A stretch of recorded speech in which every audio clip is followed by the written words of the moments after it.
So Geert Arndt's, I was told to speak about Geert Arndt's, even though I hadn't prepared to do so, because it's his 122nd birthday today.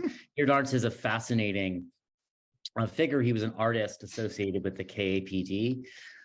There are many really interesting artists associated with them. He's probably best known for doing this work on what were called isotypes with Otto Neurath, who was the briefly kind of minister of the economy in the Austrian, or no, excuse me, the Bavarian Socialist Republic, and had this idea that you could do planning if you were able to make statistics tractable and kind of transparent to people themselves. You could do kind of democratic planning if you had a kind of visual statistical language. So Geert Arndt's helped Neurath come up with that. And so a lot of the kind of like pictograms that we see in our digital environment were in some way kind of prototypes by him. But then he also did these amazing political artworks. And and it just so happens that I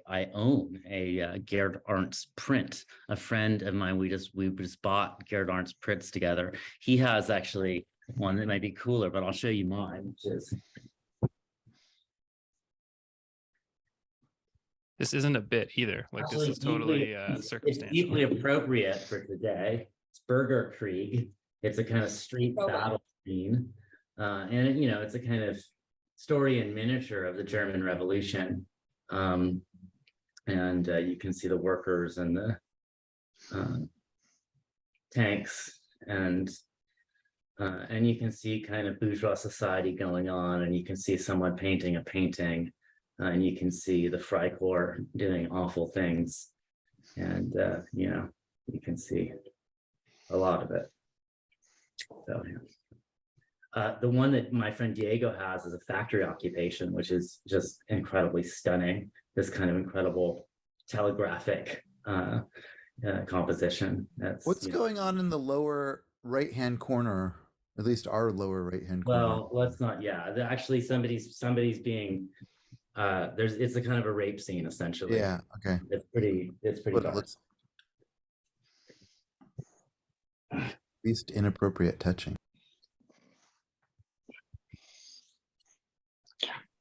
Is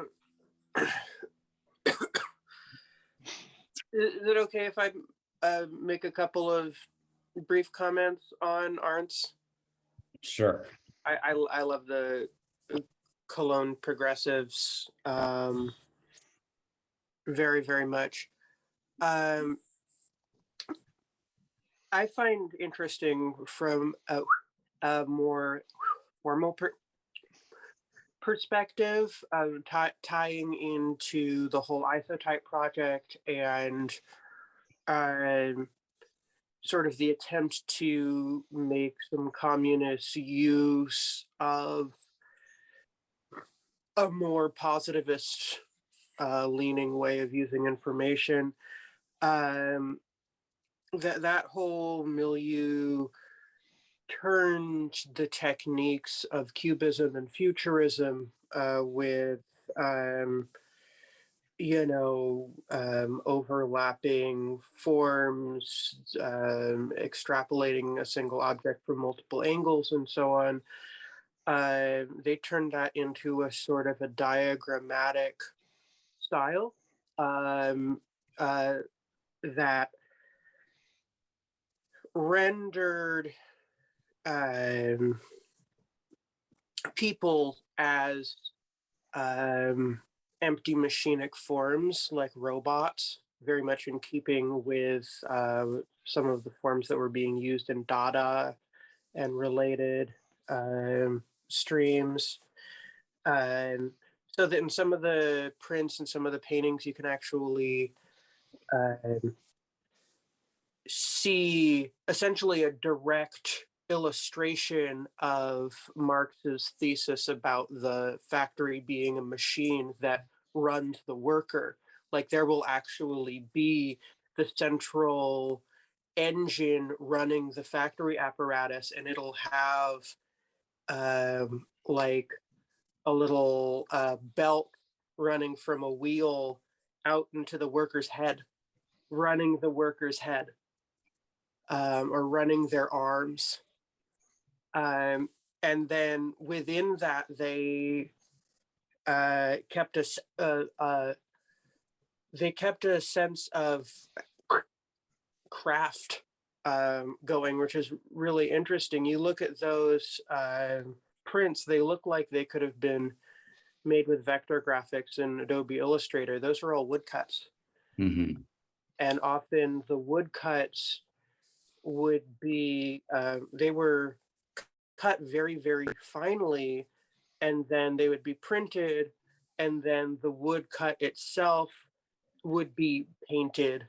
The plate itself would be painted and displayed. And so they were kind of trying to bring in a sense of unalienated, sensuous craft, which I think is really fascinating, because usually we associate that with backward-looking reactionary trends, or with romanticism, with William Morris and stuff, whereas they were like devoutly modernist. Yeah, thanks for that. Yeah, it's a fascinating topic. I mean, there's just so much. So I don't read in German, so my ability to kind of read up on a lot of these figures is really, really limited, especially the artists within the KPD circle. I mean, very little of Franz Jung's work has been translated, and I think that actually Kerr has a plan to begin translating some of that, as well as some of Paul Mattick's kind of early writings in German. But yeah, so but perhaps people who do read in German in this group kind of know more about it. I guess I wanted to start off just by asking if there were general questions about the readings for today, or if there were aspects of the readings that people thought we should focus on, or particularly important.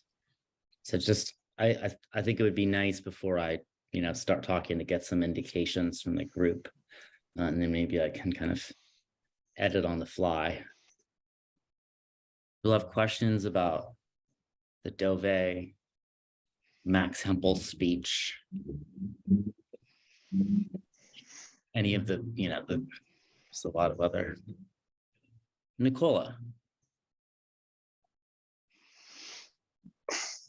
Yeah, thank you. Actually, I have a question that was sparked by reading the text by Rocker. I was wondering whether there could be two readings of the role that the worker council played in the German Revolution, the failed German Revolution. One reading rooted in the anarchist tradition, and the other reading rooted in, say, the Marxist tradition, or at least Marx and Engels thought. That was right. A question. What was the first tradition? What did you say again? Because in the text, in Rocker's text, the author attributes the idea of the council to the revolutionary syndicalist tradition, and therefore I was wondering to what extent this reading is proved by, or contradicted, or neither of those two things, by what happened during the German Revolution. Yeah, I think I'm gonna sort of address that. Yeah, thank you. Basically, to repeat, if I could repeat, just basically, if I understand it, Rudolf Rocker basically says that, workers' councils aren't new. They were invented by anarchists, and it goes back to the ideas that Bakunin and Bakunin's comrades kind of developed within the First International, which were kind of put into place in the 1870s and 1880s. We've kind of already talked about them, or this kind of idea of general unions, and this kind of municipal union in the beginning of kind of syndicalism. And I think that, so we can address that. I mean, I think Rocker's text sort of, I think, conflates some things. But the question of the relationship between syndicalism and the council movement is going to, I think, be something that we talk about for a little while. And yeah, so and I'm going to address it today.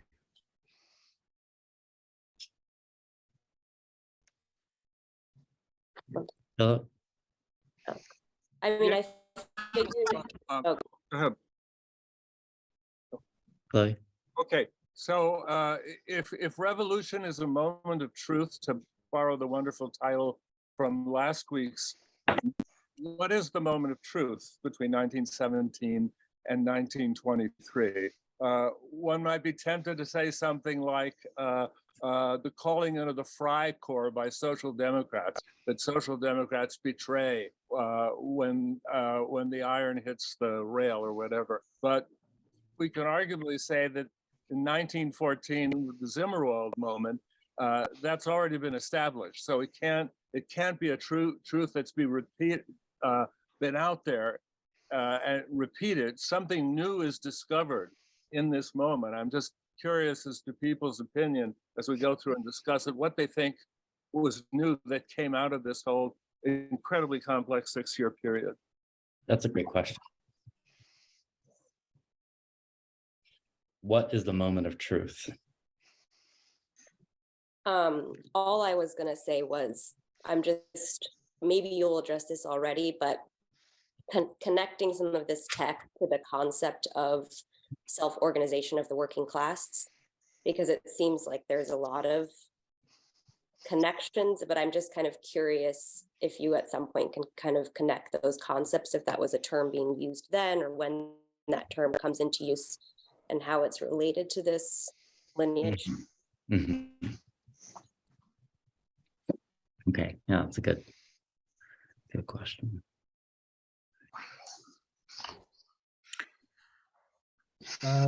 Yeah, hi Jasper. I just wanted to ask, to what degree do you think that the Hempel text, and it's in the other text as well, to what degree there's this question, there's a kind of overall question as whether council communism or workers' councils is an attempt to overcome the problem of parties, and this Hempel makes a direct reference to the unemployed and the growing starving masses, and whether whether council communism can incorporate the space of social reproduction and the entire continuum of the working class, rather than just the workers in the factories themselves. Is that a question? Yes. Yeah. Yeah.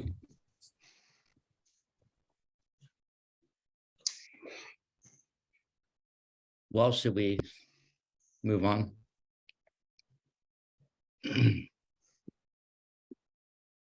Yeah. Okay. So, I've been kind of writing almost obsessively about the German Revolution, and I've produced a lot of text, a lot of words, and maybe not a lot of clarity. And in some ways, it's I wrote something again, simply because I guess I like to. I think I'm maybe just addicted to writing about the German Revolution, and I'm at this point just kind of doing it for my own enjoyment. But I do think that I was able to kind of condense things for our purposes today. The German Revolution traces the steps that Luxemburg lays out in the mass strike. From 1916, a strike wave sweeps through the German war industry, spreading to the soldiers and sailors and the rest of the economy. The political expression of this mass strike is Luxemburg's Spartacus League, comprising left wing of the independent Social Democrats, who had broken with the SPD. Parallel to this is the revolutionary shop stewards movement, a clandestine organization of factory delegates that grew to several thousand by 1918, capable of mobilizing vast sections of the working class. The shop stewards movement anticipates the factory groups, that would emerge in 1919 and 1920, but also resemble the Soviets of 1905, likewise built to conduct the mass strike. The militarization of the economy and conscription had decimated the trade unions, and the shop stewards provided organizational structures for the young, poor, hungry workers who manned the late German war economy. Militarization also collapsed the political into the economic and directed all struggle toward the state, now the main employer. In 1918, this mass strike surpasses the 1905 Russian Revolution and joins the 1917 one, toppling the German Empire. A chief difference between 1905 and 1917 or 1918 is that Soviets form in the military ranks as well. When the mass strike spreads to the barracks or the ships, it by necessity turns to the formation of councils for the simple reason that sailors can't go anywhere and, by refusing command, effectively dissolve the state for themselves where they are. Every insubordinate ship or barracks is already a Soviet. As the mass strike develops, ending the war and bringing down the state in the process, councils form in the ranks of the military and also wherever the shop stewards are strongest, in Berlin especially, and in the shipyards and munition plants in Hamburg and Bremen. The German Empire collapses and control over the economy rests in the hands of an armed working class, in some places now organized independently of the SPD and the trade unions. In much of the country, however, especially where the trade unions still retain control, the situation is uncertain. In the days after the revolution, revolutionary Marines spread through the country, declaring the republic and instructing workers to elect councils, the composition of which varies widely and may include professionals, municipal staff, or trade union representatives. Fate comes at the councils fast, with the Berlin councils forced to act as representative of the councils at large in holding off the reconstitution of the state and military under the leadership of the SPD, who were from the first day busy coordinating with Entente powers and liberals to form new ministries. By December, delegates had been elected from all the councils, and through the substitutionist and arithmetic manipulation of trade union and SPD officials, and to the great dismay of the new-made partisans of the council, voted to cede power to the ministries of the German liberal state in waiting and to call for a constituent assembly. So just to pause here for a second, in some accounts, this is the moment of truth, right? It's the kind of moment of, Brouet describes it as a kind of vote to commit suicide by the councils. And this was the kind of one moment where, some other, course could have been taken. And, in many ways, a lot of the subsequent sequence is in some way an attempt to kind of get back to that moment and kind of re-elect new delegates from the council, since the delegates that were elected had been, had decided to vote away the councils and weren't actually therefore really partisans of the councils, and in many cases didn't have any connection to the workplace. But the situation was by no means under control, for the simple reason that the workers were in possession of vast numbers of arms and the soldiers and sailors were organized into revolutionary units. The Spartacist uprising of January, in consequence of which Luxemburg was murdered, was an attempt to forestall the SPD consolidation of power, and particularly the reconstitution of the German army and the police. The battle was for the Berlin military barracks and for control over the press and the police. Defeat of the Berlin proletariat would essentially end the revolution there.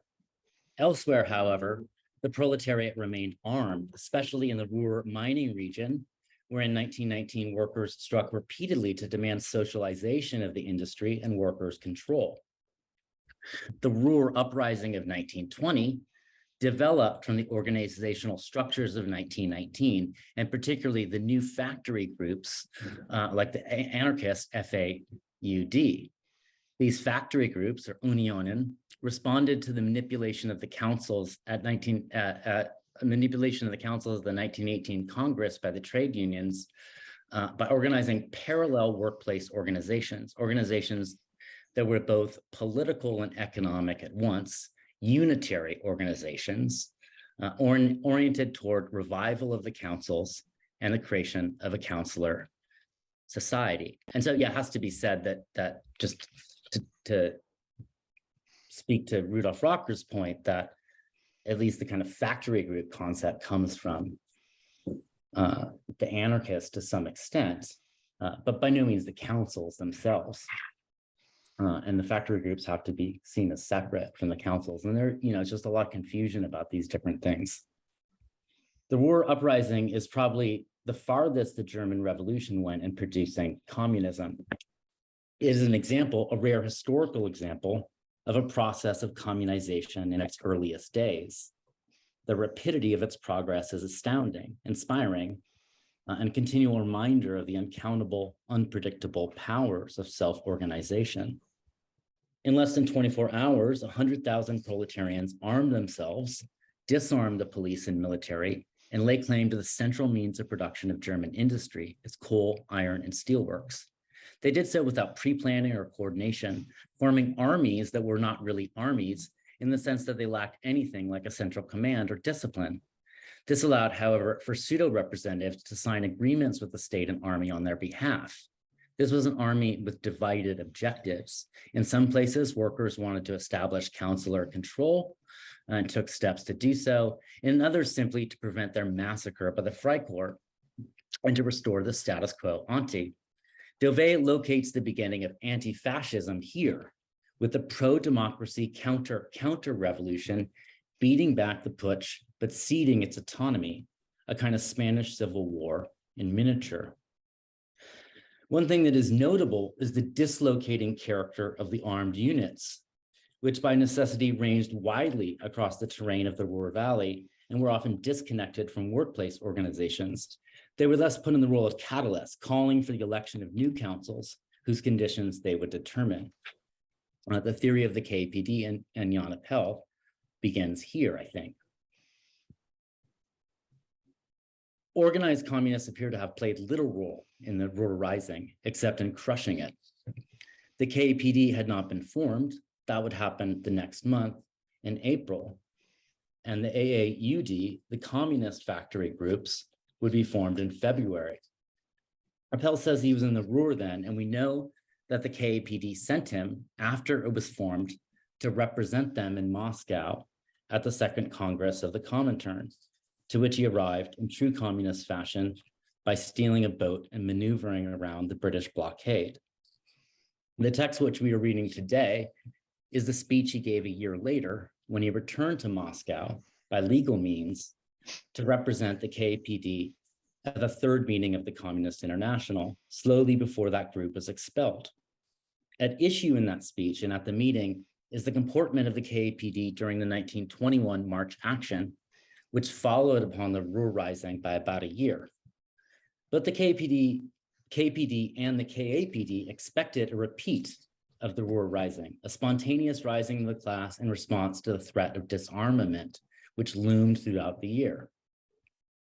They both organized in order to push this offensive to the point where it would topple the state.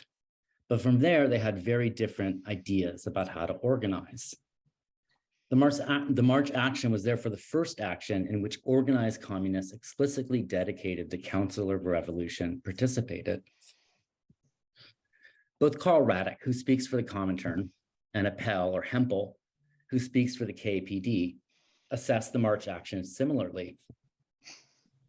It failed because it was not broad or sustained enough, and there was little to no coordination among rebellious workplaces and the armed units. But Radek and Hempel have radically different ideas about the role that organized communists might have played and should have played.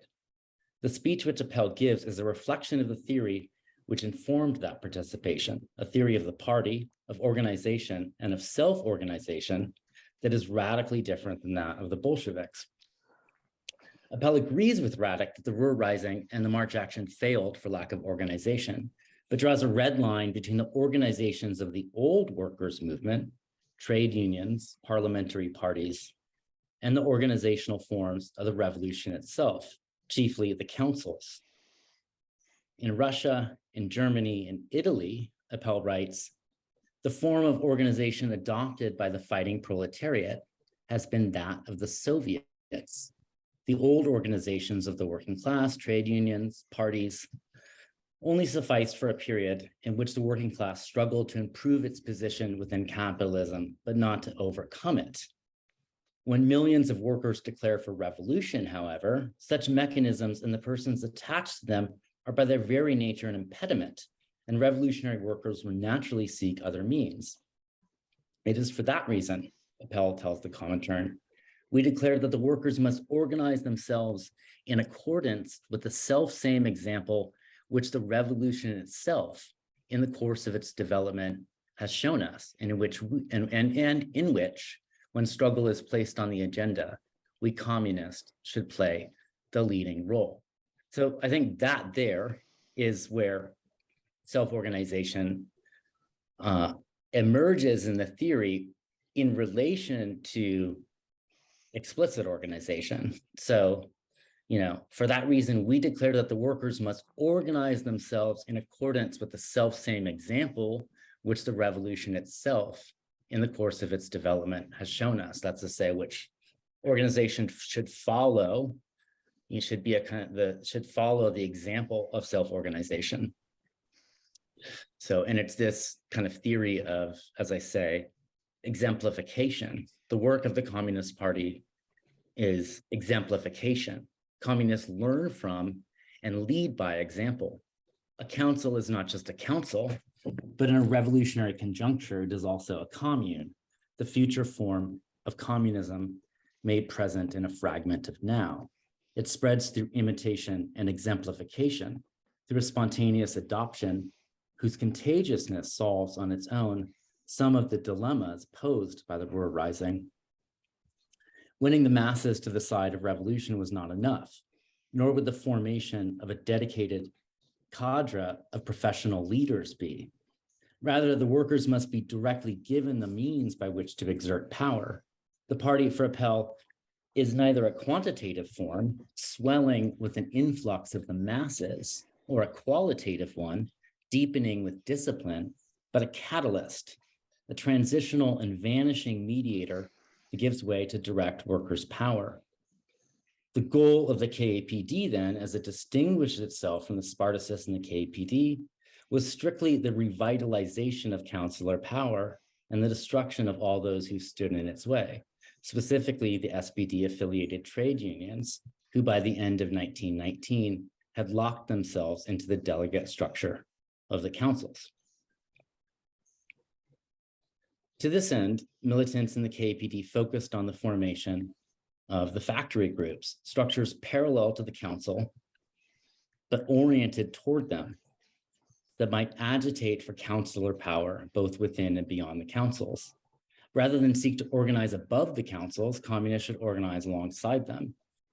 Appel writes, communists must now form themselves into a hard core, must now form a framework which the proletariat can adopt as its own, when the very development itself impels it into struggle. So in some way, the factory groups are almost a kind of proto-councillor system. This is also the reflection of an example which the KPD learned from the FAUD, the anarchists, in the struggle in the Ruhr.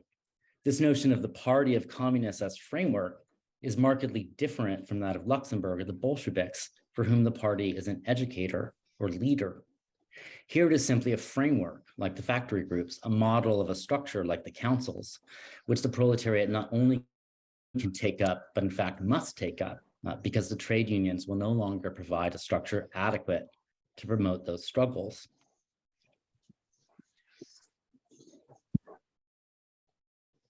At the time, Appel and his comrades thought a party of organized communists was necessary in addition to the factory groups.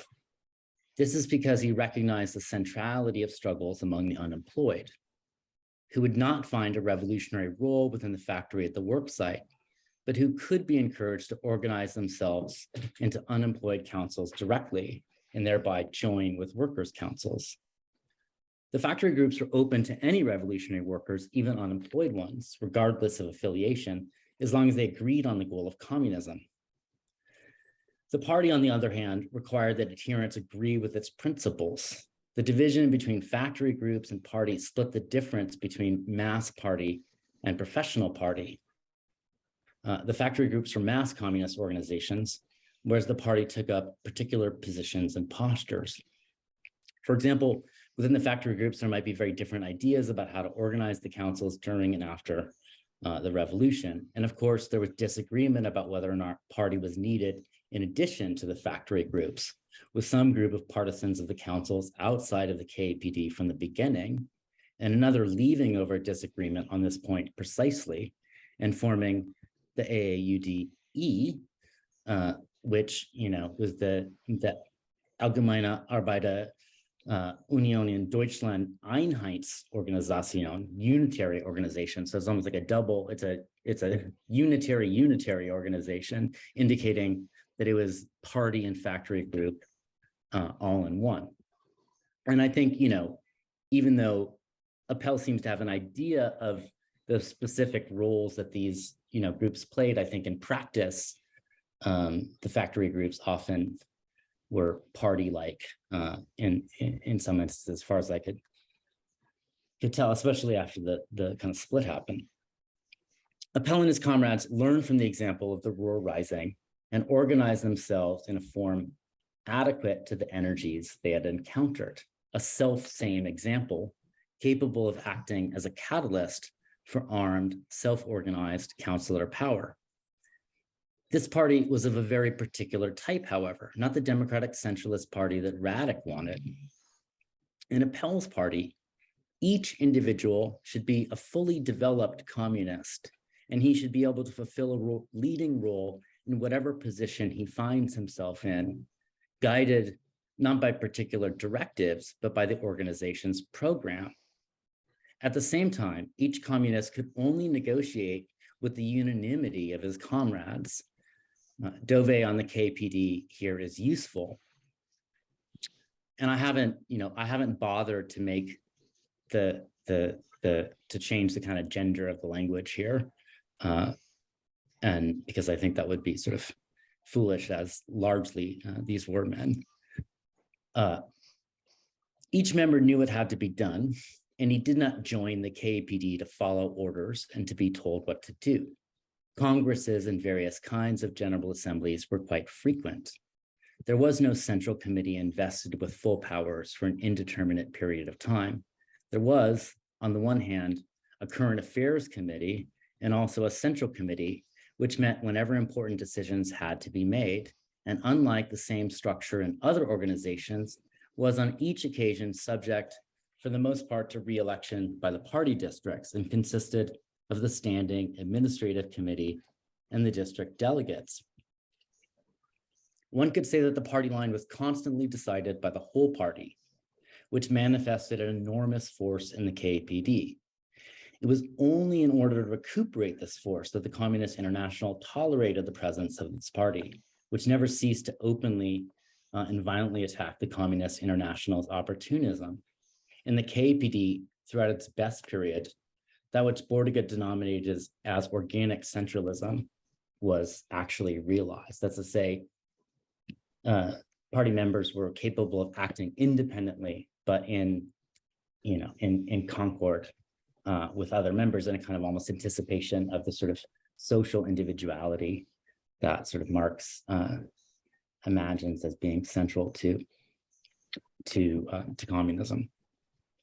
The possibility of acting independently and yet with the assent of the group, except in explicit negotiation, is connected to Appel's insistence that the party can only play an affirmative role with regard to spontaneous workers' actions.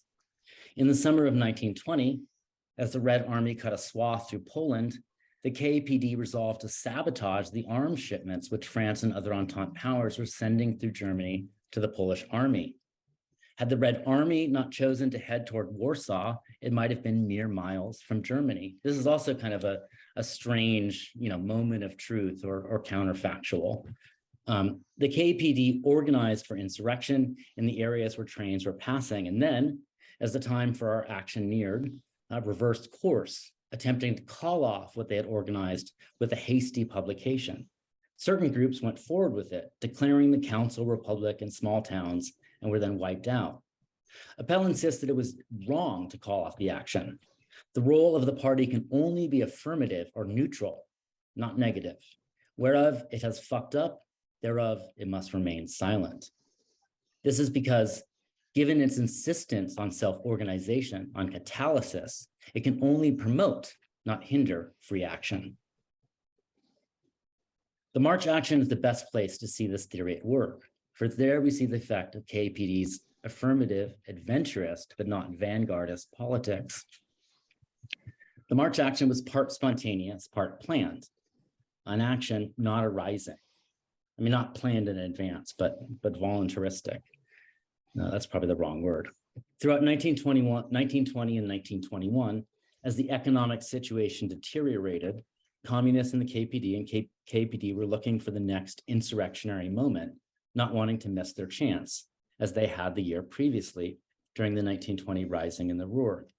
The flashpoint this time emerged to the east, where the factory groups were quite active and the workers armed, especially in the ultramodern Leuna works, where according to one estimate, at least 2,000 of the 25,000 workers were organized in the AAUD factory group. When the government tried to disarm the workers, a general strike spread through the region, and in a moment of synchrony, both the KAPD and the KPD decided the time for insurrection had come. This was the moment of heroic ultra-left adventurism. Responding to the general call, the armed units began burning down police stations and courthouses, robbing banks, and distributing goods to proletarians. Max Holtz, the so-called Robin Hood of the revolution, ambushed the police unit sent from Berlin to put down the rebellious workers in Mansfeld. Here's a description of his proto-communizing force in action. And this is from Dove. A motorized squad had between 60 and 200 men. A reconnaissance unit proceeded in advance, armed with machine guns or small arms. And then came the trucks with heavy weaponry.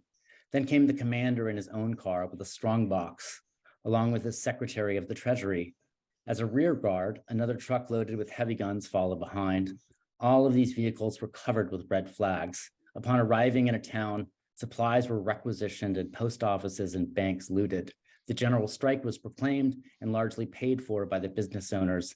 Butchers and bakers were compelled to sell their goods for 30% or 60% less than the normal prices. Any resistance was immediately and violently crushed. Such units were very active throughout Saxony after the Kapp Putsch. The KPD and KAPD central committees issued a general call to insurrection, but beyond that had little control over fast-moving events. Messages got lost in the relay between the center and the provinces. Armed groups operating autonomously had little sense of what was happening elsewhere. In a signal example of the general lack of coordination that ruled, the semi-skilled workers at the occupied Leuna plant resisted the call to take up the arms they had and pass over into the offensive because they concluded they would be massacred. They were unaware, however, that Holtz's force was nearby and might have come to their aid. Eventually, the factory was bombed, the workers disarmed, Holtz captured and arrested. The moment had been lost. All counterfactuals are facile. If things had been different, then they would have been different. Yes. But it is not facile to ask what a counter revolution might have looked like and what forces might be involved in it. Between the factory groups, the parties, the councils, and the armed groups, some process of catalysis would need to take place, leaving in its place a pure communist precipitate, the councils, autonomy armed. The difference between Appel's theory and Radek's, which would result in the mechanistic doomed Hamburg insurrection of 1923, which was planned in advance, is that for Appel, the chief site of reflection is the class itself, whereas for Radek, it is the party. For Radek, the party is the servo mechanism of the class, directing class action through feedback mechanisms. But Appel's affirmative party can only feed forward, only accelerate. It is a passive reflector, inert. And this is true of the factory groups too. Any control, self-modulation, or direction must come from the class itself. the class as event, taking control of the councils. This is the site of reflection, self-direction, and leadership over the revolution. Massive questions remain, of course, and I really, can only address just a few of the questions that I think are raised by this here. But some of them are, how would the councils organize themselves? By industry, as the syndicalists proposed, or by region, as the communists did, or something in between? If by region, what precisely is the connection between workplace councils and regional councils, and how to prevent the infiltration of petty bourgeois mediation as had happened? And this is something that I want to look at in our next session, particularly with regard to the Red Biennium in northern Italy. Arming the workers is one thing, but in conditions of mass dislocation, who is working and who is fighting and where does control over the working and the fighting lay? Especially you have this situation where everybody is kind of, cast out of the workplace in these kinds of armed units, then kind of sorting everybody and figuring out where they would be may not be as easy as it seems. For Appel, these are questions the councils themselves would have to sort, and it is the very flexibility of this form and the rigidity of its proletarian content which lends itself to such challenges. And that's all I have for now. So let's come back. So I had a thought that we could break up into groups now. I think we should still do that. So let's break up into groups and develop any, just reflect on the readings and what I've said, and develop some sort of questions or remarks for general discussion is sort of my thought here. I mean, I've said a lot, the reading says a lot, but I think it would be good to give everyone a chance to kind of digest it and take the conversation somewhere else. Okay, so I'll see some of you in a group. Cool. I'll get those groups going now. Just give me 1 second. That was hot. That was super fun. Yeah, it was. Honestly, Bentropic positivity.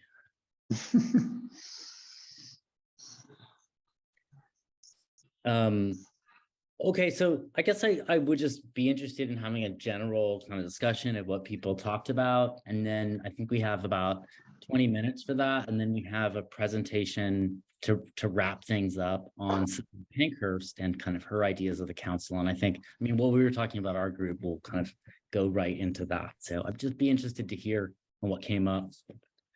And I don't want to have to moderate, so people should just talk.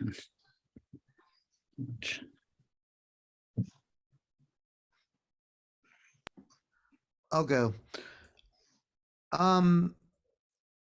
So I was in a group with Esteban and Brian C. Esteban had some really interesting, we began to talk about like Chile in the 70s, where he's from Chile, and the kind of popular movement that the developments of that, which unfortunately met with a coup. And Brian C. was who's in Colorado, has been working on a piece, which maybe he should talk about sort of the prefiguration of these forms.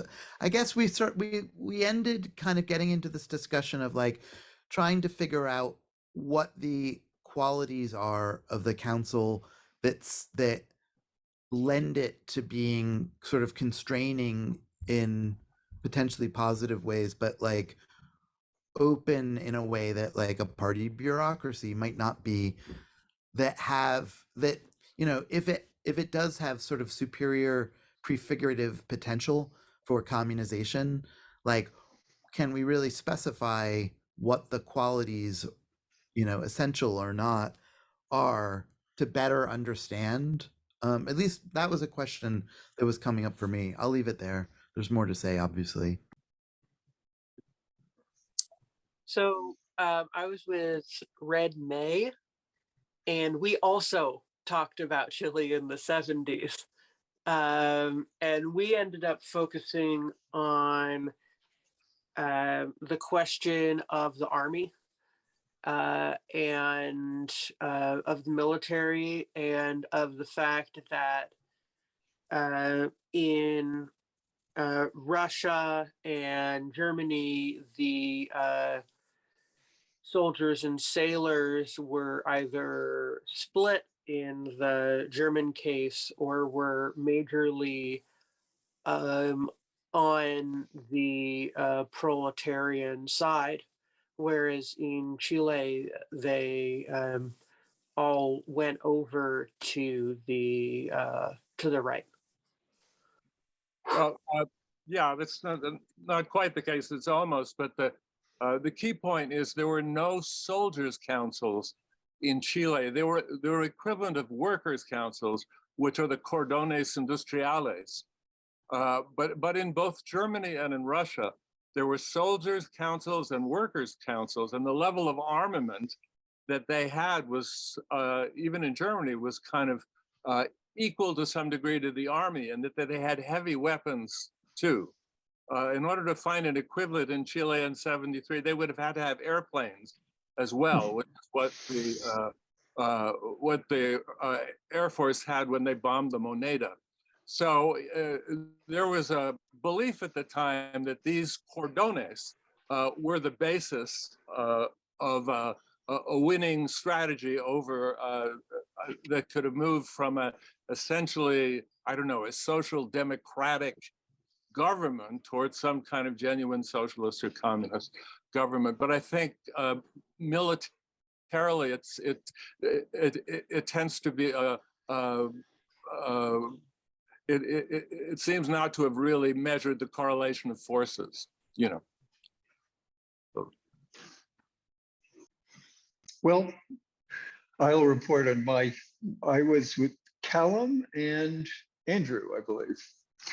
And we really discussed three or four topics that were all very interesting. One was the problem of leadership and the idea that Jan Appel articulates that the communists have to sort of push things forward.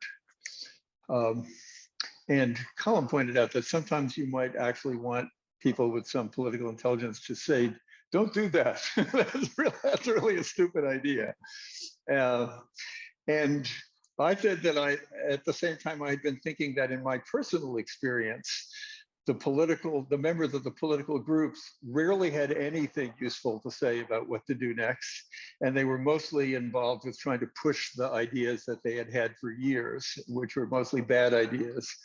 And that I think that idea that the group of the leadership role of the party or the group is a leftover from that 19th century, early 20th century fetishism of organization. And I think one of the great experiences of the 20s and 30s was overcoming that and seeing that actually the leadership group are the people who figure out, have an idea what to do next and convince the people around them that that's a good idea. And sometimes they're right and sometimes they're wrong. But in my experience, the theories and the programs are generally not very useful in figuring out what to do next.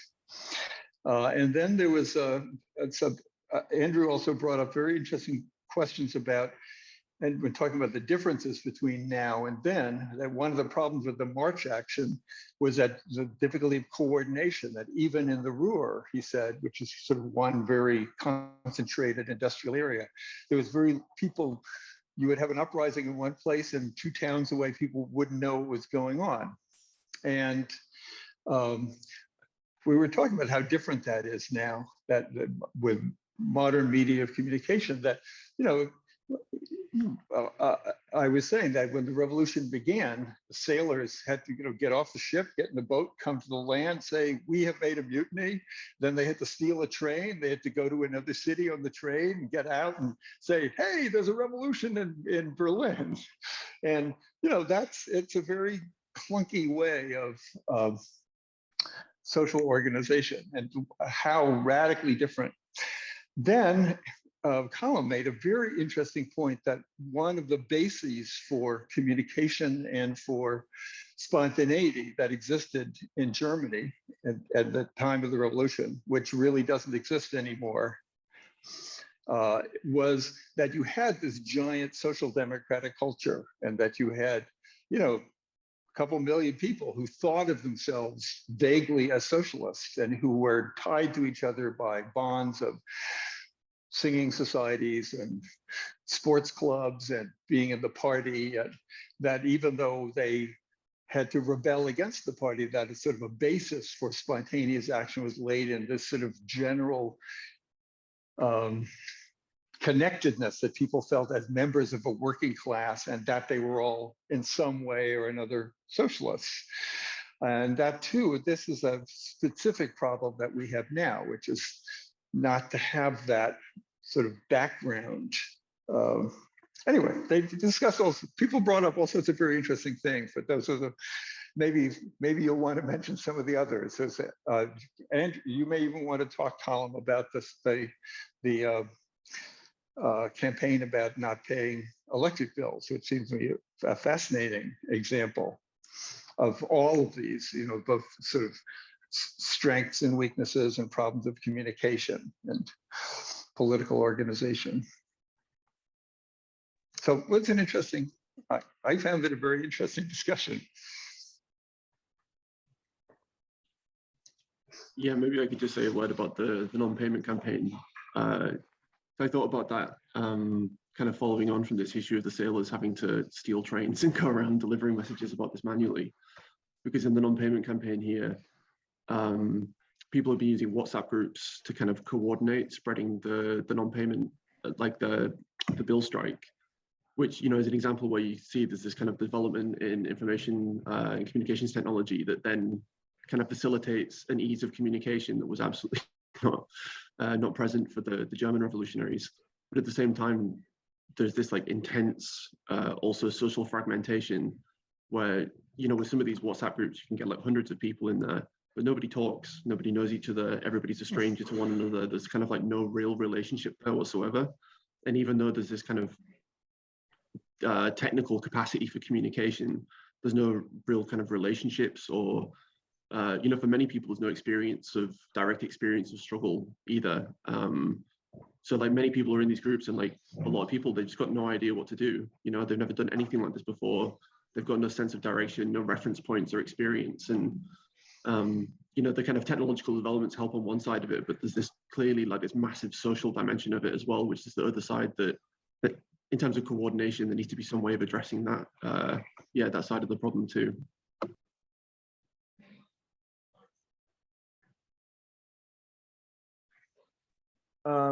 Group 7 was Kyle and Joshua and I. And we talked about, I guess I'll just start if either of you want to jump in. Obviously, feel free. We talked a bit about Appel's conception of the party, and specifically kind of, we were trying to really read through Appel's speech, read it through the lens of our current situation, and what it might, how it might inform us. And so we talked, Kyle was bringing up this question of the party forming and kind of like diffusing, and we were discussing the validity or lack of validity of like an analogy with this idea of like the state withering away, and how that would function, what that would mean about the form that the party would take, if that's an end of the party, right? How power is manipulated, how power is distributed, these types of questions. And then we were talking about the form of organization of proletarian struggle. Obviously, the foundation of the piece is that For Appel, the factory organizations, the Soviets, the councils are the form of organization of proletarian struggle. The Communist Party is to be built from that foundation. And so, you know, for us, what's the form of organization of proletarian struggle now? And we're thinking about the George Floyd uprising and specifically the U.S. context to try to answer that question. And we mostly just came up with more questions. Yeah, just briefly to add it, one of the questions that I had with Jan Appel's formation of the party that would sort of come and go as like a coordinator is like, where do the people go that do the coordinating? Do they go back to their own workers' councils, or do they sort of disappear? Do people know who these folks are outside of, like, you know, inside baseball left groups, or are they like recognizable to the general public? So some of those questions about that. And then also, I think, to touch on one of Callum's questions around and thoughts around like information communication technologies and stuff about that. Like, I think there's a sort of a formal or organizational question around the councils themselves in terms of how they facilitate or don't facilitate communication among groups. And like, I think there's maybe a broader question around the role that the party plays as like a communicator. So I think that kind of brings up another element that we touched on briefly, which was kind of this dual character of sort of industry and territory, where there's this foundational like organizing block based around the councils and the Soviets and like the workplaces, and then how that intersects with this kind of like this territorial spreading and this like inter-province communication and relationship, and kind of like what that looks like. Yeah, I think one of the distinctive things about the German thing that knocked me out when I first read about it is that when you think of what passed in Russia, you think basically of Petrograd and Moscow, and not much going on outside of that. In Germany, the naval revolt starts in Kiel, and suddenly they have councils in 30 or 40 cities. That's amazing, just to give a sense of the scale of what happened there without the kind of organization that one would think it demanded, without a vanguard party organizing. Suddenly, there are 40 cities which have workers' councils and soldiers' councils. Now, what happens next? That's, I guess, if we go back to that moment and then think, all right, what kind of organization does one need at that moment? Because the fire is already burning in a certain way. You know, it's sort of like the George Floyd thing, where everybody is already in the streets suddenly, you know, but not without a plan. But then, you know, if one is kind of thinking of new, creative, unimagined modes of organization that don't simply reproduce the kind of dialogue of Wood, of the vanguard party, or the total spontaneity and so forth. It's that where sort of thought and experiment seems to be needed. Yeah, the George Floyd uprising question, when trying to apply some of these labels, gets really interesting, because I know that in Denver, and I'm sure we saw this in different forms across the world, there was attempts to do something like a General Assembly, which in some ways would resemble a council, based on some sort of geographic and then obviously an affinity.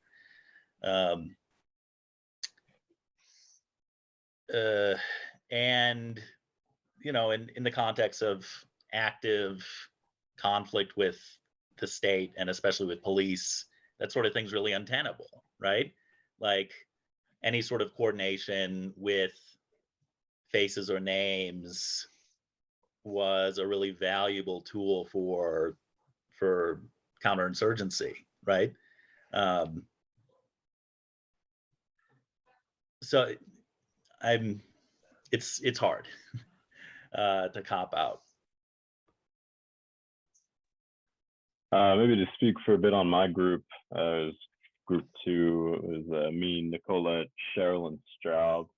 At one point, we sort of were talking a little bit about I think initially what Appel sort of saw the role of the party being in a non-revolutionary situation, which I think is always an important question, especially seeing as we, at least here in the United States, do not appear to be in a revolutionary situation.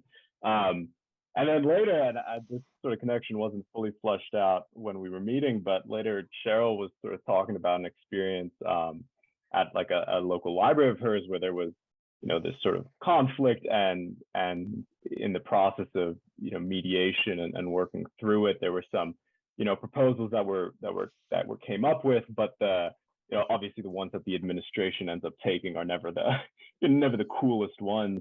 The ones that we would want to be pushing forward. And I thought that sort of seemed to be a kind of situation that Jan Appel's words on what to do in non-revolutionary situations might be applicable, where, at that point, the goal comes to, to quote Appel, make the maximum use of each and every dispute. He says in the factors, but I think we can probably be quite broad in where we're doing that. Pushing them relentlessly further, extending them, and always offering the clenched fist to the capitalists.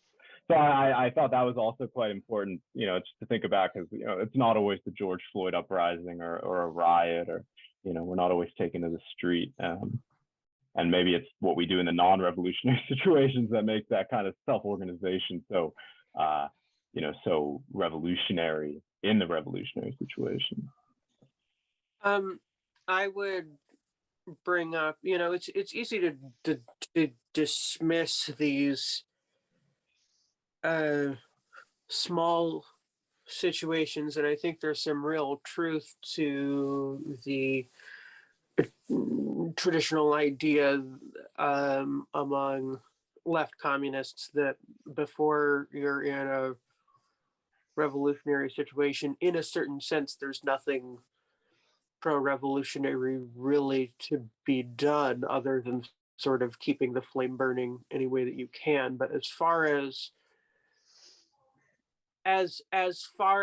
being able to act in a way, this stuff gets dicey because you start talking about ethics and other nonsense, but as far as looking at small everyday confrontations and taking them seriously, at least as far as sort of honoring the real fractures that do exist, like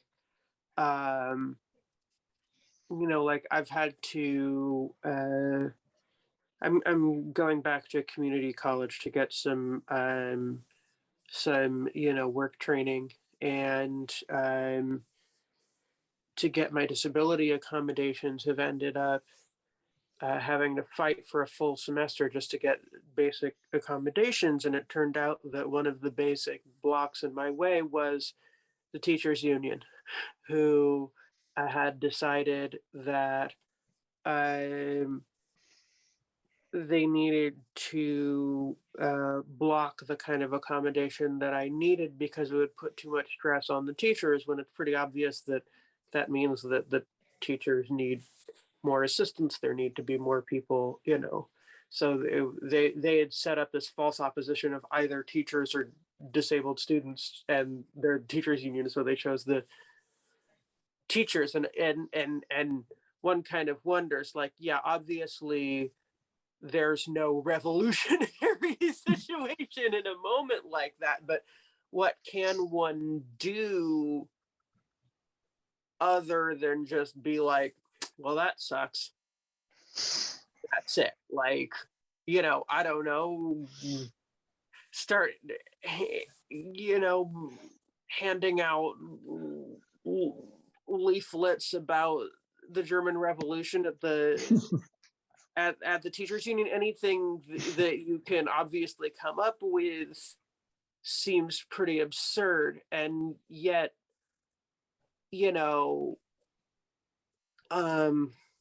uprising does come from somewhere, right? So when it's still in the process of coming somewhere, are we just completely inactive? I don't know. Well, and then I'd like to kind of raise a question about, like, the term revolutionary situation, because, like, the way I've kind of come to think of it is that there's also a question of scale here. Like a revolutionary situation has to happen at a very large scale, right? So, but that doesn't mean, you know, like you can see how like left comms, like just from that, because sometimes I think, and I mean this in a friendly way, they have trouble thinking about scale, and tend to over apply certain concepts or whatever, right? But these, you know, quote unquote smaller acts, like just because they're not in a general revolutionary situation doesn't mean there's not, you know, valuable, or they can't be a part of, like, you know, like a project of building class power, or however you want to phrase that. But it does mean we have to think like differently about them, and I think that is something that collectively, like just within like the, you know, communist left or whatever, you know, people interested in communist theory, like I don't think we have a collective way of talking about that has totally worked or been that super helpful or elucidating. I don't know, at least in my experience. But I think part of it has to do with like, you know, what's the scale that we're talking about? Right. Yeah, no, I agree. I agree, because when I talk with people who are on the more, and I say this lovingly, doctrinaire left communist dimension of things, and I think often they have a lot of insights that the loudly anti-doctrinaire side, and I say that lovingly too, you know, ignore, which is why I initially inclined very much towards the doctrinairism. But you know, the very doctrinaire and traditionalist can tend to, I think, conflate anything below the scale of a revolutionary situation with vanguardism. On the Bordagist side, that's a good thing, right? We lump into our party and we keep the flame alive, and we do our theoretical work and you know, worship the oldest people in our group and call that organic centralism and whatever. And on the other end of things, it's like, you know, why are you even talking about doing things in a situation like this? All you can do in a situation like that is be a sect and show up with pamphlets and try to sell newspapers, and we don't do that. But is that really true? I think Ben from our group is going to jump in. Thanks, Chloe.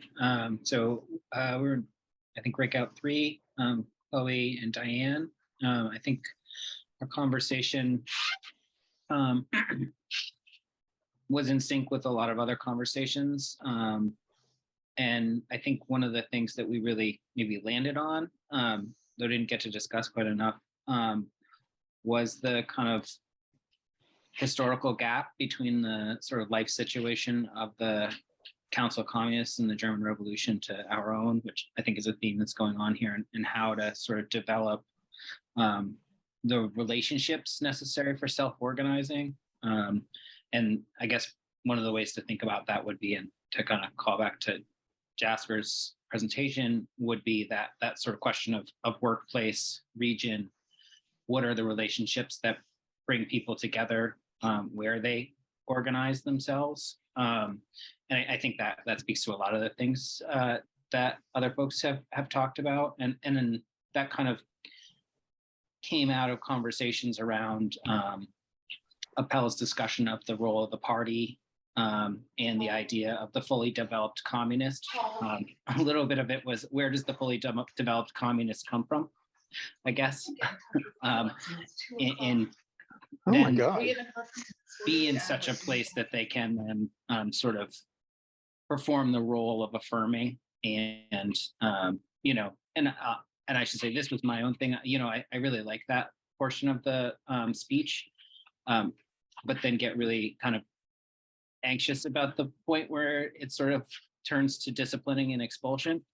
And that's the point where it's like, well, who's the fully developed communist and how do they know who to expel? But I think eventually that's what got us to the question of what are the kinds of relationships we can form in our own present that would make it so we could kind of produce that self-disciplining that could push forward, and we could recognize how to affirm and what to affirm in the situation. Yeah, I don't know if I'm doing a very good job summarizing our conversation, but those are the kinds of things I think that came up. But please, if Chloe or Diane want to add in, that'd be great. No, I think that was so beautifully put. The only thing I just, in terms of analyzing some of the more recent uprisings that we've had, just trying to kind of talk about the challenges that emerged in those types of situations in terms of self-organization. And so one of the things we were discussing was like part of the challenge is that in the case of workers' councils, people were having these long-standing relationships and obviously like politicized through being workers. And how is that different in the George Floyd rebellion, in Occupy, et cetera, where these types of uprisings are happening not within a workplace setting, and yet you're still having to compete with petite bourgeois interests, with reformism, with capital trying to reconsolidate itself. And so it's just kind of like, obviously has nothing to do with, in my opinion, no, we just need it to go back to the workplace, but it's just like, how has the situation changed? And then therefore, how are the tensions different?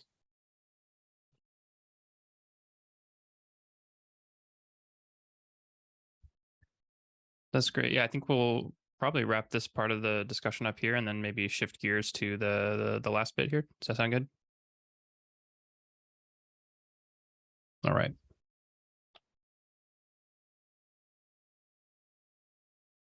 Well, if I could just say one thing about our group that I think would preface the next remark, which is that our group talked about this particular passage in Dove, where he talks about the Ruhr rising, and he says that the proletarians there were successful as long as they didn't kind of fall back into their sort of roles as workers and were kind of expropriating things, for the purpose of making communism. And I think implicit what he's doing there is calling into question the kind of point of the factory councils as such at that moment when proletarians were already so dislocated and communization was already in this process where, the kind of locus of decision to try to put it back into the workplace almost didn't make much sense. And the questions of the kind of division of labor and also the relationship between the employed and the unemployed that raises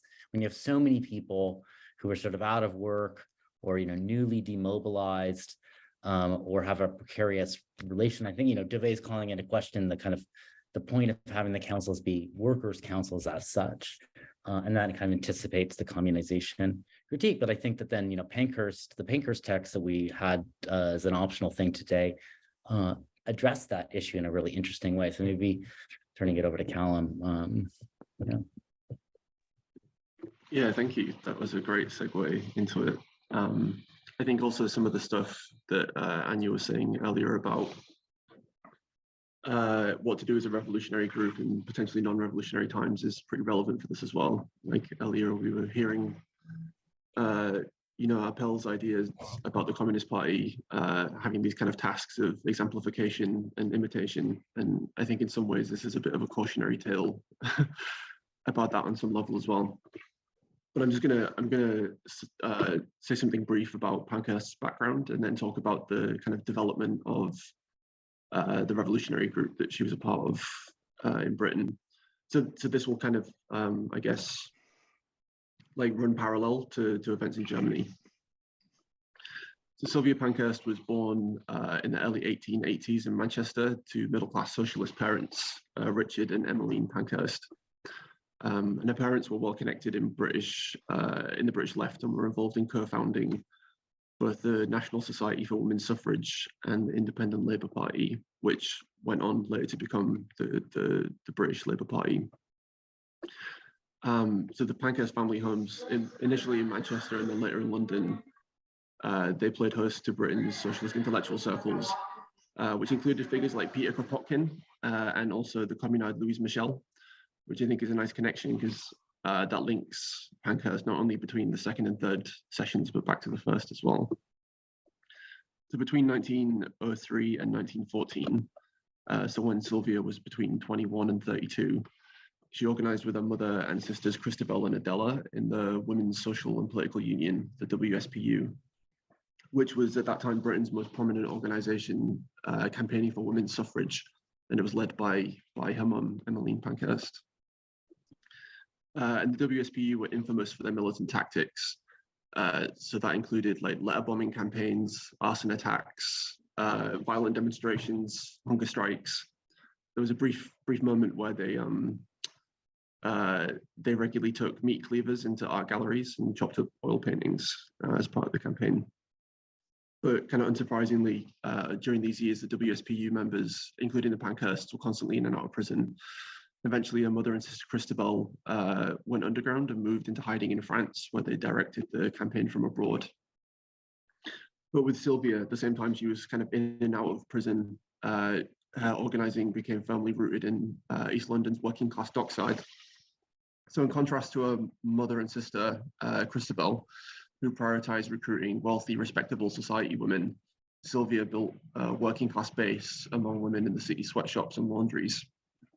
And this reflected a deepening political polarisation between the Pankhursts, with her mum Emmeline and sister Christabel moving quite far to the right, and Sylvia and her sister Adela moving to the left. Sylvia became increasingly critical of the cult of individual militancy associated with the group, and advocated instead mass action and closer coordination with the workers' movement.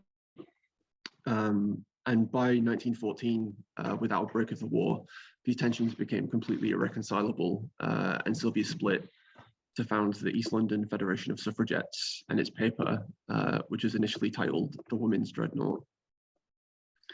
So the Dreadnought group continued organising in East London's docks and joined efforts to oppose Britain's participation in the First World War.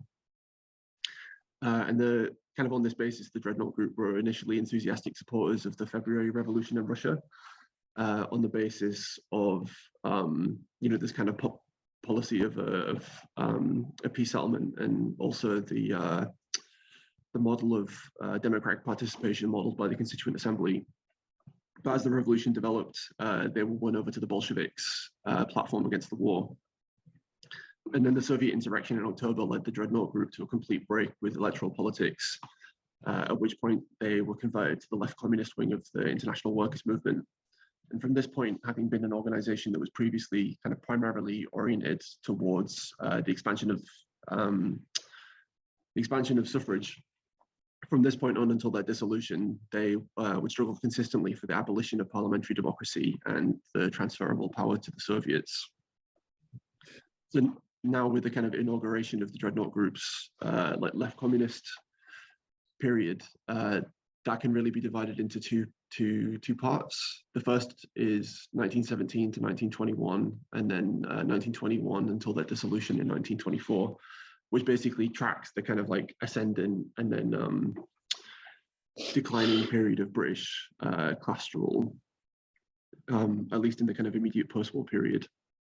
So during this first time frame, 1917 to 1921, the Dreadnought group expected the Soviets to emerge spontaneously through the growth of industrial militancy. So during this period, illegal strikes by independent rank and file committees during the war had made substantial gains, and eventually cohered into what gets referred to as the shop stewards movement, which has parallels with the revolutionary Obleute in Germany, active at the same time. The Dreadnought group built close links with the shop stewards movement, and they worked together with the shop stewards movement to develop a strategy for the introduction of Soviets in Britain.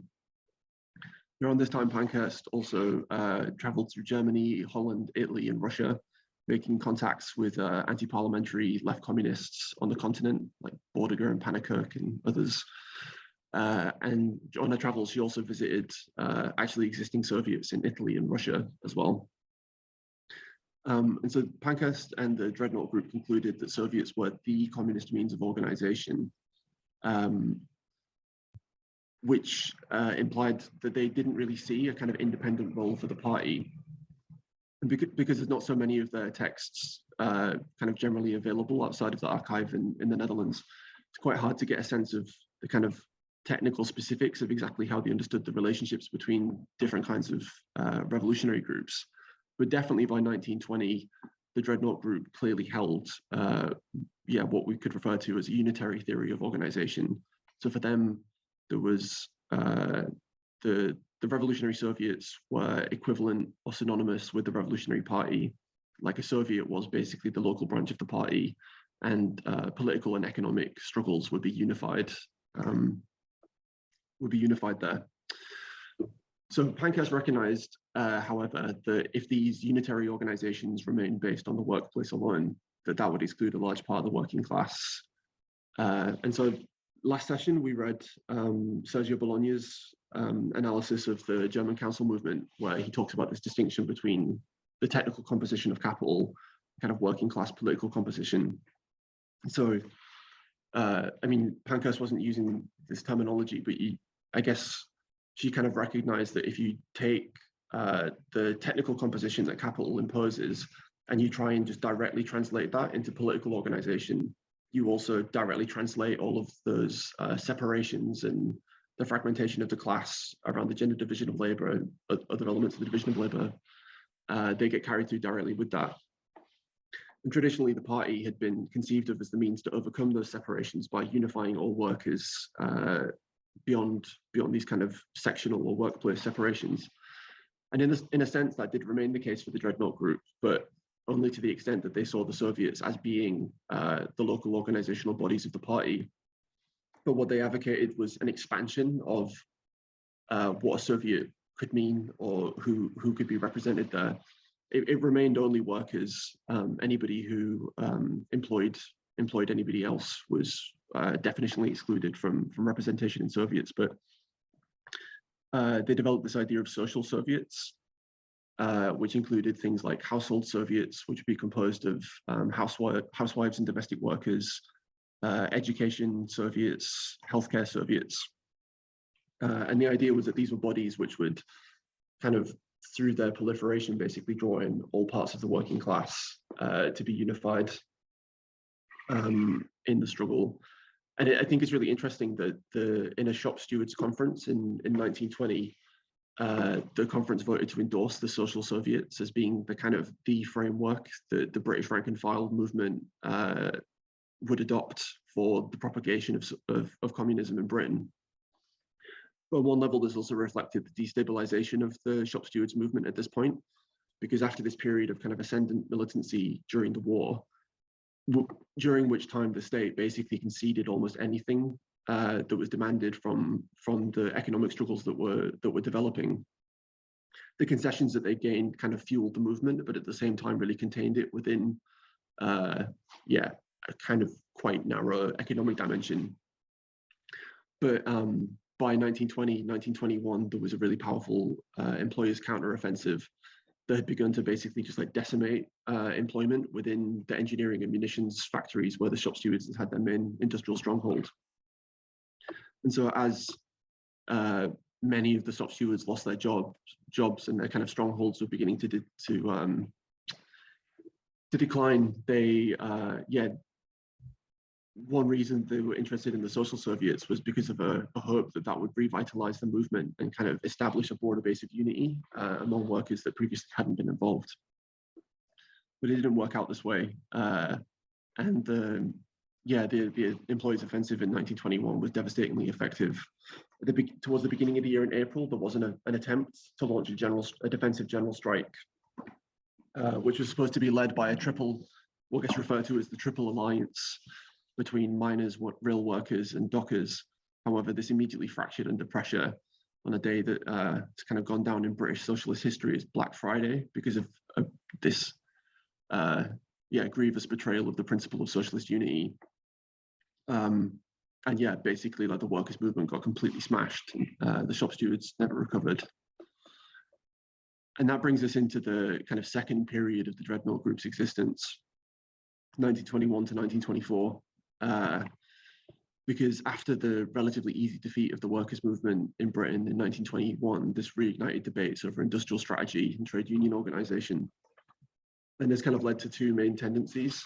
One of them was referred to as the amalgamationists, and they advocated fighting within the existing trade unions, pushing to amalgamate them from these kind of small fractured little groups into unified industrial unions.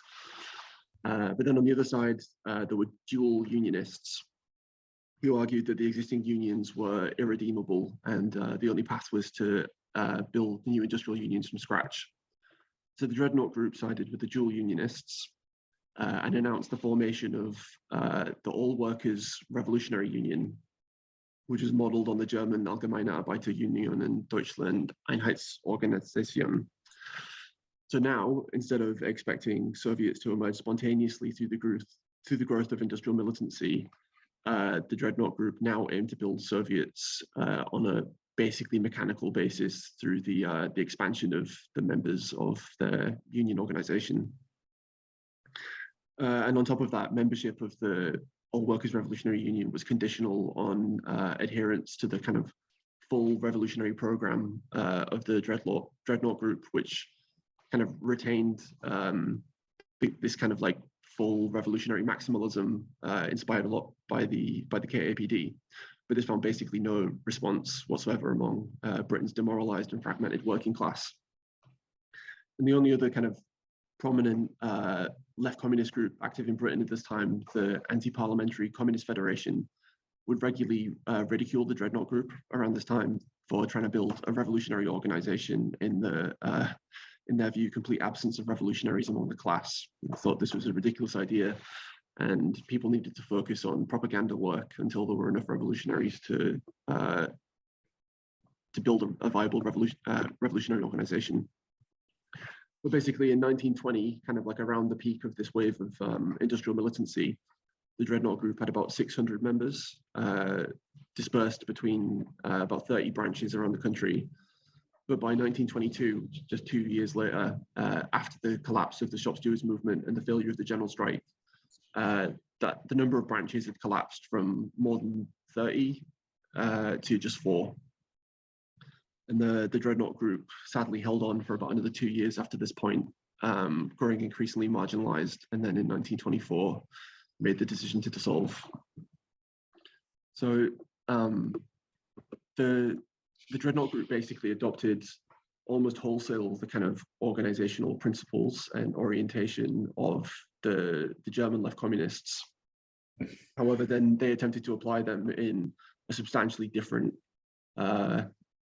context. You know, there are similarities between the German and British class composition at this period of time, but Germany's defeat in the war and the horrendous deterioration in living standards really was not comparable to Britain, which experienced this post-war boom after a military victory.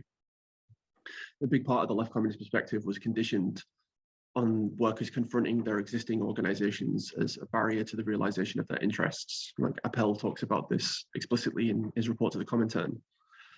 And between 1917 and 1923, this happened on a scale in Germany which far outstripped Britain and produced a much greater receptiveness to revolutionary perspectives. In Britain, on the other hand, during and immediately after the war, the very limited aspirations of most British workers were effectively realized by the existing political and economic channels, which is a reflection of the limited and not all revolutionary aspirations of the workers in this moment. But then the kind of integration and containment within these existing organizations and channels left them organizationally and politically disarmed when the counteroffensive came in 1921. That's, I think I'll leave that there.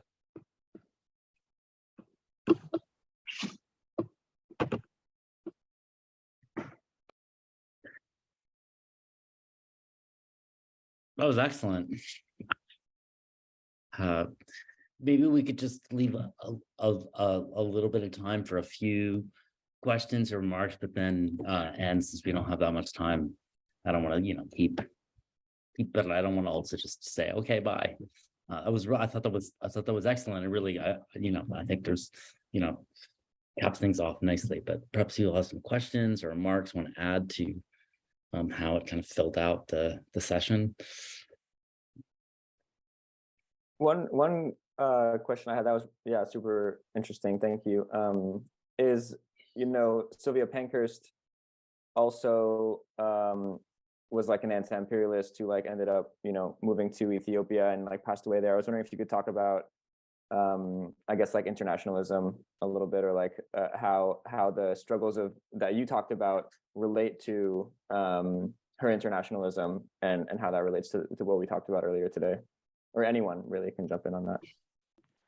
That's a really great question. The whole course of her life is like absolutely fascinating. But yeah, so basically after several years of being like increasingly marginalized within both the domestic and international communist movement, when World War II, or prior to World War II breaking out, she became like a very dedicated anti-fascist. And I think this was also part of her like growing distance from the left communists, was that Pankhurst really was an anti-fascist in a sense that the left communists were extremely critical of, and this kind of added to her growing distance from that tendency. But from this period on in her life, like I basically I'm not quite as familiar with with what she got up to. But basically she was involved in like anti-fascist organizing for a while, and became a kind of sort of Ethiopian nationalist, and then moved to Ethiopia, was publishing lots of Ethiopian nationalist material. She had a newspaper. She became like personal friends with Haile Selassie, and was made an honorary citizen and died, and I think he's buried there now at the end of her life. But the British socialist movement doesn't have historically or currently like a very strong reputation for internationalism. But this was one of the things that was really inspiring about Pankhurst, was that she was so connected with definitely like with the continental left communists. She like knew all of them and like traveled around and spent time with all of them. And she went to Russia at least once for a Comintern Congress. Can't remember which year it was, but yeah, she was kind of like fighting the left communist positions in those like international debates. And obviously Lenin's left-wing communism and infantile disorder is partially directed as a criticism of Pankhurst's role within those international debates. A fascinating trajectory from feminism to anti-imperialism through left communism. So somehow the vanishing mediator between the two.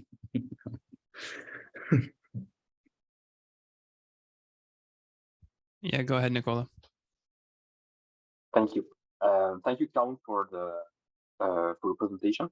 Actually, I'd like you to tell us a bit more about the transition from the woman's dreadnought to the workers' dreadnought, and how, in your opinion, this transition could help us think about the relation between feminist struggles and workers' struggles in the present moment. Yeah, that's also a good question. I guess in terms of Pankhurst's specific history, and then also the kind of group that she was a part of, she already was on quite a different track from, definitely from her mum, Emmeline, and sister Christabel, but she had like a kind of much fuller and more active relationship, kind of participation in the socialist movement when they were already really drifting away from that. She had an affair with Keir Hardie, who was one of the founders of the British Labour Party, and through living in like the East End of London, most of her kind of close comrades that she works with were women who she'd met through this organizing.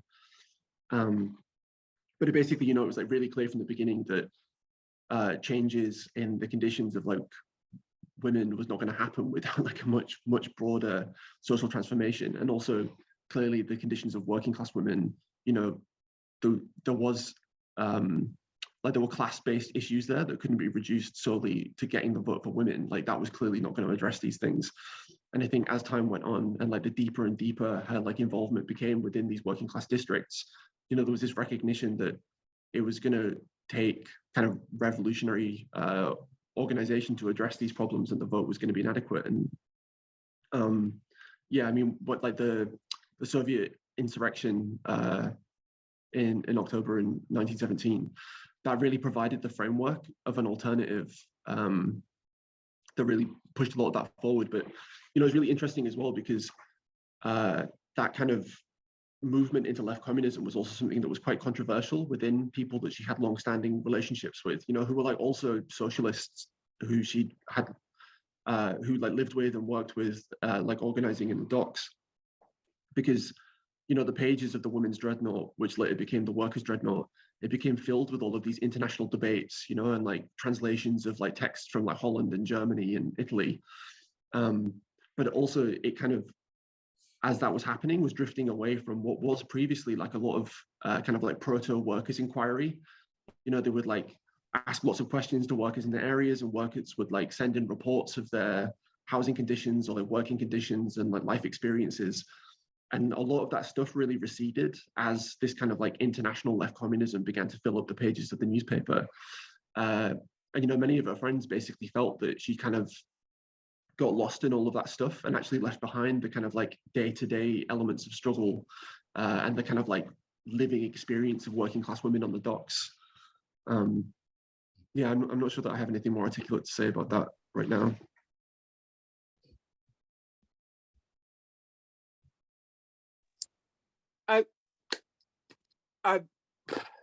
I would also say that regarding the cross-class anti-imperialist angle, I don't think that she was ever that much of an anti-nationalist from what I've seen. And my basis for saying this is that I saw that Claude McKay had written some stuff for Workers' Dreadnought, and I went and fished it up, and they are articles that are favorable to Black nationalism, and she was publishing those in like 1921-22. So cool. Yeah, thanks everyone. I think we're going to have to wrap it up now, unfortunately, for some time constraints, but thanks everyone for your participation. Thanks again, Callum and Jasper, as always. We'll have this up on YouTube shortly, and then I think you all have the links for the readings, so you can follow along with those. And just another plug for the Discord and the email list if you want to get involved with those things. So yeah, thank you all, and have a good rest of your day. Yeah, Jasper? Can I just say one thing? I actually forgot to mention this, and it's important. I've made a slight change to the reading for the group for the next time. And there's, instead of just looking at the Spanish Civil War, I thought that it makes sense to look at the kind of red biennium in the factory councils in the north of Italy and read some articles by Bordiga on that, and then also look at the Spanish Civil War. So that's what. But I also think that if people want to, take some or all, individually, just read parts of that, that's okay too. But I think it makes sense given the discussion that we've been having, particularly about kind of syndicalism and its role in all of these things. So I think I'd like to have some of that stuff on the table. Yeah, and I think it'll give us a better kind of comparative picture of the Workers' Council, and actually the questions and challenges that Bordiga raises are very apropos to what we were talking about today. So it'll just basically allow us to really pick up where we left off here. So great. And I think the Discord link, I put it's in the chat. You might have to scroll up to the top, but there is one in there, should be. Cool. So with that, I will see you all next month. Thanks again.